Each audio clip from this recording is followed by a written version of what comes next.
প্রবীণ জরিনা বেওয়া অপলক তাকিয়ে আছেন তিস্তা নদীর দিকে। বলেন, গোলা ভরা ধান আর পুকুর ভরা মাছসহ আর্থিক সচ্ছলতায় সুখের সংসার ছিল তার। ১৯৯৬ সালে অকাল বন্যা তিস্তা গিলে খেয়েছে তার শেষ আশ্রয়টুকু। সব হারিয়ে দীর্ঘ ৩০ বছর ধরে প্রায় এভাবেই নদীর পাড়ে বসে থাকেন তিনি। তুমি দয়াল, তুমি যদি না দাও থানাতে না ভাও, তাহলে তো আমরা থানতে বর পারি না। আমরা এই অসল মানুষ, আমরা কোন জায়গায় যাবো, এই নম্বরে বই থাকি আমি।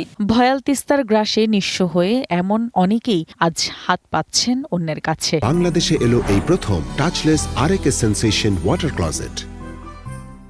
ইসলাম বাংলা থাকে কিছু, আবার ফসল না হইলে আবার কষ্ট করে খাওয়ার লাগে, আর কিটা কি করে চলি। বাড়ি করে ব্যাঙ্গা নিয়ে নদীতে গাইড বান্ধে উঠে যাই, আবার আহি চর উঠে, আবার ব্যাঙ্গে যাই, আবার গাইড বান্ধে যাই, অন্ধে গাইড বান্ধে জায়গা নেই।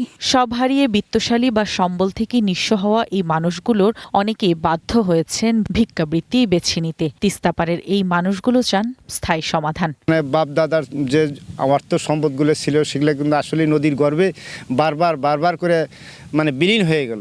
স্থায়ীভাবে একটা বাঁধ দেওয়া হয়, তাতে আমরা এই এলাকার মানুষ হাজার হাজার সম্পদ, হাজার হাজার বিঘা জমি নিশ্চয়তা পাবে। পানি উন্নয়ন বোর্ডের নির্বাহী প্রকৌশলী জানান, নদীটির স্থায়ী শাসনের জন্য সরকারের পক্ষ থেকে ড্রেজিং ও পার বাঁধাইয়ের একটি মহাপরিকল্পনা নিয়ে দীর্ঘদিন ধরে আলোচনা চলছে, যা বাস্তবায়িত হলে ভাঙন স্থায়ীভাবে হ্রাস পাবে। ঝুঁকিপূর্ণ প্রায় ৬ কিলোমিটার জায়গা, যে জায়গাগুলো অত্যন্ত ঝুঁকিপূর্ণ, বর্ষাকালে ভেঙে যাওয়ার সম্ভাবনা বেশি, ওই জায়গাগুলো আমরা অলরেডি প্রতিরক্ষা করে শক্তিশালী করে ফেলেছি।